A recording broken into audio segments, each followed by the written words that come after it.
ಸ್ನೇಹಿತರೆ ನಮಸ್ಕಾರ. ನಾನು ರವೀಂದ್ರ ಜೋಶಿ.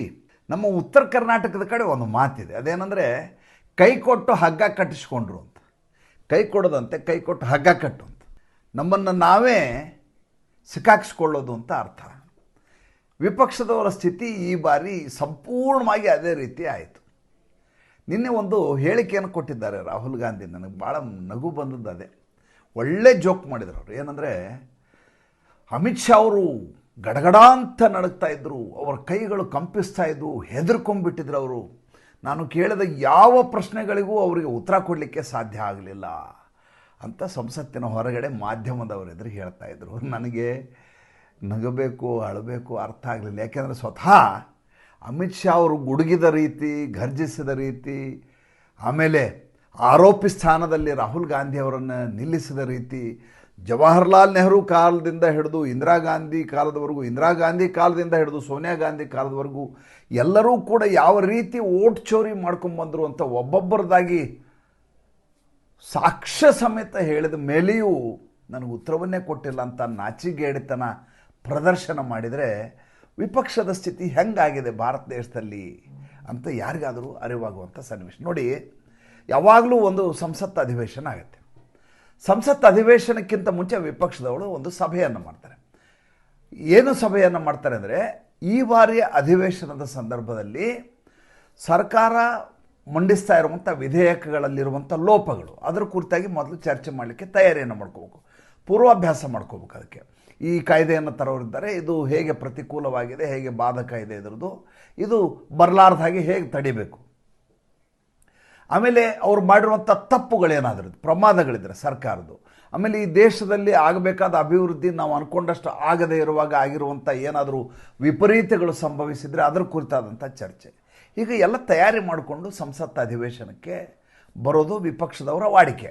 ಹೇಗಾದರೂ ಮಾಡಿ ಇಕ್ಕಟ್ಟಿನಲ್ಲಿ ಸಿಲುಕು ಹಾಕಿಸಬೇಕು ಆಡಳಿತ ಪಕ್ಷವನ್ನು, ಇದು ಯಾವಾಗಲೂ ಗುರಿಯಾಗಿರಬೇಕು ವಿಪಕ್ಷದವ್ರದ್ದು. ಆದರೆ ಕಾಂಗ್ರೆಸ್ ಪಕ್ಷದ ಸ್ಥಿತಿ, ವಿಪಕ್ಷದ ಸ್ಥಿತಿ ಹೇಗಾಗಿದೆ ಅಂದರೆ, ಹೀಗೆ ವಿಷಯಾಧಾರಿತ ಚರ್ಚೆಯನ್ನು ಮಾಡಲಿಕ್ಕೆ ಅವ್ರು ಯಾರೂ ಸಿದ್ಧರೇ ಇಲ್ಲ.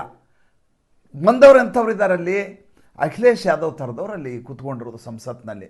ಡಿಂಪಲ್ ಯಾದವ್, ಅಖಿಲೇಶ್ ಯಾದವ್, ಅವ್ರ ಕುಟುಂಬದವರು 5 ಜನ ಇದ್ದಾರೆ. ಇನ್ನು ಅದು ಬಿಟ್ಟರೆ ರಾಹುಲ್ ಗಾಂಧಿ, ಪ್ರಿಯಾಂಕಾ ವಾಡ್ರಾ, KC ವೇಣುಗೋಪಾಲ್ ಇವರೇ ಕೂತಿರೋದು. ಇವರು ಇಲ್ಲಿವರೆಗೂ ರಾಜಕಾರಣವನ್ನು ವಿಷಯಾಧಾರಿತವಾಗಿ ಮಾಡಿ ಅಭ್ಯಾಸನೇ ಇಲ್ಲ. ಒಂದು ತುಷ್ಟೀಕರಣದ ಮೂಲಕ ಮಾಡ್ತಾರೆ, ಇಲ್ಲ ಅಂತಂದರೆ ಸರ್ಕಾರವನ್ನು ಘೇರಾವ್ ಹಾಕೋದು ಹೇಗೆ ಅಂದರೆ, ಬಾವಿಗೆ ಇಳಿದು ಒಳಗಡೆ ಇಳಿದು ಪ್ರತಿಭಟನೆಯನ್ನು ಮಾಡೋದು, ಇಲ್ಲ ಸಂಸತ್ತಿನ ಹೊರಗಡೆ ಇದ್ದು ಇಡೀ ದಿವಸ ಕಲಾಪಗಳು ನಡೀಲಾರ್ದ ಹಾಗೆ ನೋಡ್ಕೊಳ್ಳೋದು. ಇಲ್ಲಿ ನಷ್ಟ ಆಗೋದು ಯಾರಿಗೆ ನೋಡಿ, ಆಡಳಿತ ಪಕ್ಷಕ್ಕೆ ಏನು 1% 1 ಪೈಸಾ ಇದರಿಂದ ಯಾವುದೇ ರೀತಿಯ ನಷ್ಟ ಇಲ್ಲ. ಅವ್ರು ನೋಡ್ತಾರೆ, ಸಭಾತ್ಯಾಗ ಆಗತ್ತೆ, ಮತ್ತೆ ಕರೀತಾರೆ, ಮುಂದೂಡ್ತಾರೆ, ಸೈನಡೈ ಅಂತಾರೆ, ಮತ್ತೆ ಬರ್ತಾರೆ, ಎಲ್ಲ ಆಗತ್ತೆ. ಆದಮೇಲೆ ಕೊನೆಗೆ ಒಂದು ಸಲ ಹೆಂಗಿದ್ರು ಇವ್ರಿಗೆ ಮೆಜಾರಿಟಿ ಇರುತ್ತೆ, ತಮ್ಮ ಬಿಲ್ಗಳನ್ನೆಲ್ಲ ಯಾವುದೇ ರೀತಿಯ ಚರ್ಚೆ ಇಲ್ಲದೆ ಆಡಳಿತ ಪಕ್ಷದವರು, ಸರ್ಕಾರದವರು ಪಾಸ್ ಮಾಡಿಸ್ಕೊಂಡ್ಬಿಡ್ತಾರೆ. ನಷ್ಟ ಆಗೋದು ವಿಪಕ್ಷದವ್ರಿಗೆ. ಯಾವ ವಿಷಯದ ಕುರಿತು ಸರ್ಕಾರವನ್ನು ಘೇರಾವ್ ಹಾಕಬೇಕೋ, ಯಾವ ವಿಷಯದ ಕುರಿತು ಸರ್ಕಾರವನ್ನು ಇಕ್ಕಟ್ಟಿಗೆ ಸಿಗಿಸಬೇಕೋ ಆ ಕೆಲಸವನ್ನು ಅವ್ರು ಮಾಡಲಾರ್ದೆ ಅದರಿಂದ ತಪ್ಪಿಸ್ಕೊಂಡು ಪಲಾಯನ ಮಾಡಿದರೆ ನಷ್ಟ ಆಗೋದು ನಮಗೆ. ಯಾರಿಗೆ ಅಂದರೆ, ಯಾರು ಮತ ಹಾಕಿರ್ತೀವಲ್ಲ, ನಮ್ಮ ಪರವಾಗಿ ನೀವು ಧ್ವನಿಯನ್ನೆತ್ತಿ ಸರ್ಕಾರದ ಮೇಲೆ ಅಂತ ಕಳಿಸಿರ್ತೀವಲ್ಲ, ಅವರಿಗೆ ನಿಜವಾದ ನಷ್ಟ ಆಗೋದು. ಈ ಬಾರಿನೂ ಅದೇ ಆಯಿತು ನೋಡಿ. ಕಳೆದ ಮಾನ್ಸೂನ್ ಸೆಷನ್ ನೋಡ್ಕೊಳ್ಳಿ, ಮಳೆಗಾಲದ ಅಧಿವೇಶನದಲ್ಲಿ ರಾಹುಲ್ ಗಾಂಧಿ ಒಂದು ವಿಷಯವನ್ನು ಹಿಡ್ಕೊಂಬಂದರು, ಏನು ಓಟ್ ಚೋರಿಯ ವಿಷಯವನ್ನು ಹಿಡ್ಕೊಂಬಂದರು. ಅಷ್ಟೊತ್ತಿಗೆ ಮಹಾರಾಷ್ಟ್ರ, ಹರಿಯಾಣ ಚುನಾವಣೆ ಫಲಿತಾಂಶ ಬಂದಾಗ ಹೋಗಿತ್ತು, ದಿಲ್ಲಿ ಎಲ್ಲ ಆದಮೇಲೆ ಇವ್ರಿಗೇನು ಅಂತಂದರೆ, ಈ ಚುನಾವಣೆಯಲ್ಲಿ ಸೋಲು ನನ್ನಿಂದ ಆಗಿದ್ದಲ್ಲ, ಚುನಾವಣಾ ವ್ಯವಸ್ಥೆಯಲ್ಲೇ ಏನೋ ಲ್ಯಾಕುನಗಳಿದ್ದಾವೆ, ಅದರಿಂದ ಇವರು ಮಟ್ಟಗಳನ್ನು ಕದೀತಾರೆ, ಅದರಿಂದ ನಮ್ಗೆ ಯಾವುದೇ ರೀತಿಯಾದಂಥ ಸಹಾಯ ಆಗೋದಿಲ್ಲ, ನಾವು ಪ್ರಜಾಪ್ರಭುತ್ವ ರೀತಿಯಲ್ಲಿ ಗೆಲ್ಲಕ್ಕಾಗ್ತಾ ಇಲ್ಲ, ಇದರ ಜೊತೆ SIR ಸೇರ್ಕೊಂಡ್ಬಿಡ್ತೀವಿ. ಬಿಹಾರದಲ್ಲಿ ಎಲ್ಲ ಸೇರಿಸ್ಕೊಂಡು ಇವರು ಕಳೆದ ಇಡೀ ಮಳೆಗಾಲದ ಅಧಿವೇಶನವನ್ನು ಸಂಪೂರ್ಣ ಎಕ್ಕುಡಿಸಿದ್ರು. ಹಂಗಂತೇಳಿ ಸರ್ಕಾರದ ಯಾವುದೇ ನಿಲುವಿನಲ್ಲಿ ಬದಲಾವಣೆ ಆಗಲಿಲ್ಲ. ಎಲ್ಲ ಫೈಲ್ಗಳನ್ನ, ಎಲ್ಲ ವಿಧೇಯಕಗಳನ್ನ ಯಾವ ಪಾಸ್ ಮಾಡ್ಕೊಳ್ತು ಸರ್ಕಾರ, ಸಹಿ ಆಯಿತು, ಹೋಯಿತು, ಕಾಯ್ದೆಯಾಗಿ ಪರಿವರ್ತಿತ ಆಯಿತು. ಚಳಿಗಾಲದ ಅಧಿವೇಶನದಲ್ಲಿ ಯಾವುದಾದ್ರೂ ಹೊಸ ವಿಷಯ ಇದೆಯಾ? ಜಾರ್ಜ್ ಸೋರೋಸ್ ಏನಾದರೂ ತಮ್ಮ ಟ್ಯೂಷನ್ ಕ್ಲಾಸ್ನಲ್ಲಿ ಕೊಟ್ಟಿದ್ದಾರಾ? ರಾಹುಲ್ ಗಾಂಧಿ ಹತ್ರ ಯಾವುದೂ ಕೊಟ್ಟಿಲ್ಲ ಈ ಸಲ. ಏನು ಮಾಡಬೇಕು? ಹಿಂಡನ್ಬರ್ಗ್ ರಿಸರ್ಚ್ ವರದಿ ಏನಾದರೂ ಇದೆಯಾ? ಇಲ್ಲ. ಹಿಂಡನ್ಬರ್ಗ್ ರಿಸರ್ಚ್ ಬಾಗಿಲು ಹಾಕ್ಕೊಂಡು ಕೀಲಿ ಹಾಕ್ಕೊಂಡು ಓಡೋಗಿ ಆಗೋಯ್ತು. ಬೇರೆ ಯಾವ್ದಾರು BSc GSc ಇದು ಯಾವ್ದಾರು ಪ್ರಕರಣ ಇದೆಯಾ, ಆರ್ಥಿಕ ವ್ಯವಹಾರ ಅಂತ ಅದೂ ಇಲ್ಲ, ಯಾರು ರೈತರ ಹೋರಾಟ ನಡೀತಾ ಇದೆಯಾ, ಯಾವುದೂ ಇಲ್ಲ. ಮತ್ತೆ ಏನು ಮಾಡ್ಬೇಕೀಗ?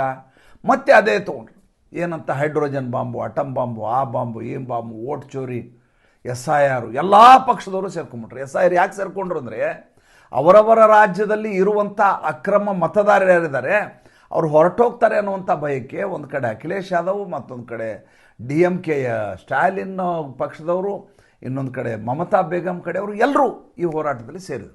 ಚರ್ಚೆ ಮಾಡೋಣ. ಅಲ್ಲ ಸ್ವಾಮಿ, ನೀವು ಚರ್ಚೆ ಮಾಡಿದರೆ ಉತ್ತರ ಕೊಡ್ಲಿಕ್ಕೆ ಚುನಾವಣಾ ಆಯೋಗದವರು ಸಂಸತ್ತು ಒಳಗಡೆ ಕಾಲಿಡಂಗಿಲ್ವಲ್ಲ?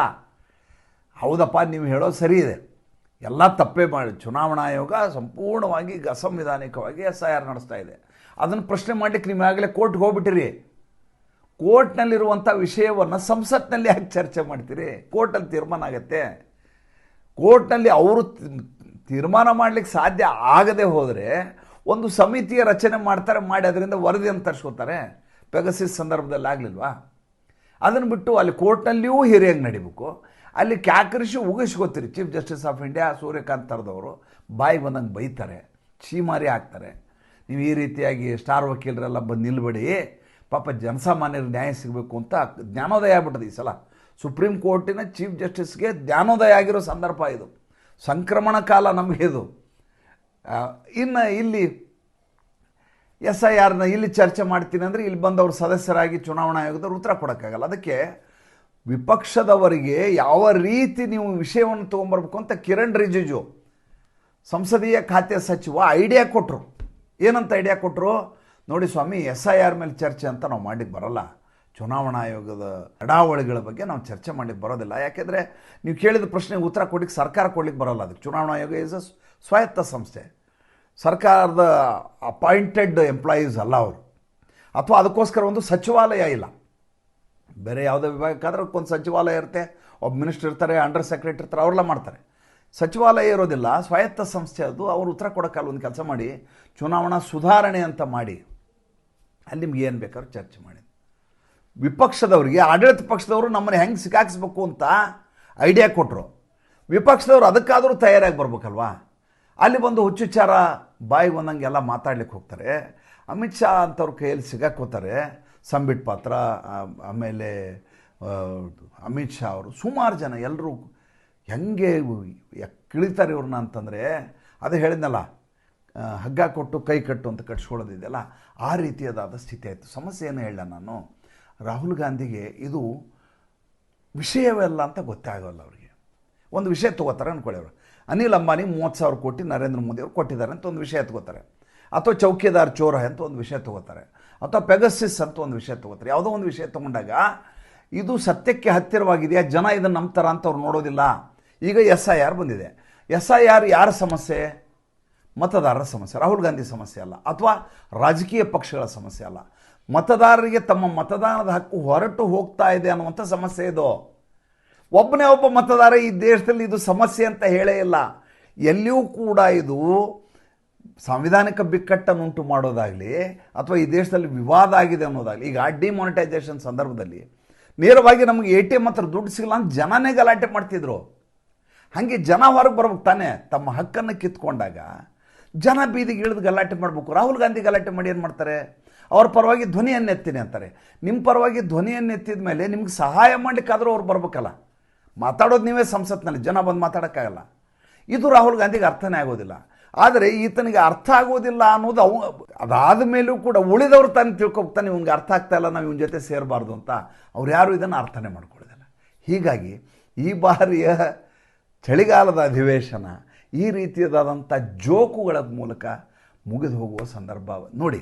15ನೇ ತಾರೀಕಿಂದ ಜರ್ಮನಿಗೆ ಹೋಗ್ತಾರಂತೆ. ರಾಮಲೀಲಾ ಮೈದಾನದಲ್ಲಿ SIR ಕುರಿತು ಪ್ರತಿಭಟನೆಯಂತೆ. ಈ ರೀತಿ ಬಫೂನ್ಗಳ ರೀತಿಯಲ್ಲಿ ರಾಜಕೀಯ ಮಾಡಿದರೆ ಭಾರತ ದೇಶದಲ್ಲಿ ಪ್ರಜಾಪ್ರಭುತ್ವ ಉಳಿದಿದೆ ಅಂತ ಯಾರಿಗಾದರೂ ಅನಿಸತ್ತಾ? ಸಾಂವಿಧಾನಿಕವಾದ ನಡೆ ರಾಜಕೀಯ ಪಕ್ಷದವ್ರಿಗಿದೆ ಅಂತ ಅನಿಸತ್ತಾ? ಎಲ್ಲವೂ ಕೂಡ ನಮ್ಮ ದುಡ್ಡಿನಲ್ಲಿ, ತೆರಿಗೆ ದುಡ್ಡಿನಲ್ಲಿ ನಡೀತಾ ಇರುವಂಥ ಸರ್ಕಸ್ ಇದಲ್ವಾ? ಯೋಚನೆ ಮಾಡಿ ನೋಡಿ. ಮತ್ತು ಮುಂದಿನ ಸಂಚಿಕೆಯಲ್ಲಿ ಹೊಸ ವಿಷಯದೊಂದಿಗೆ ಬರ್ತೀನಿ. ನಮಸ್ಕಾರ.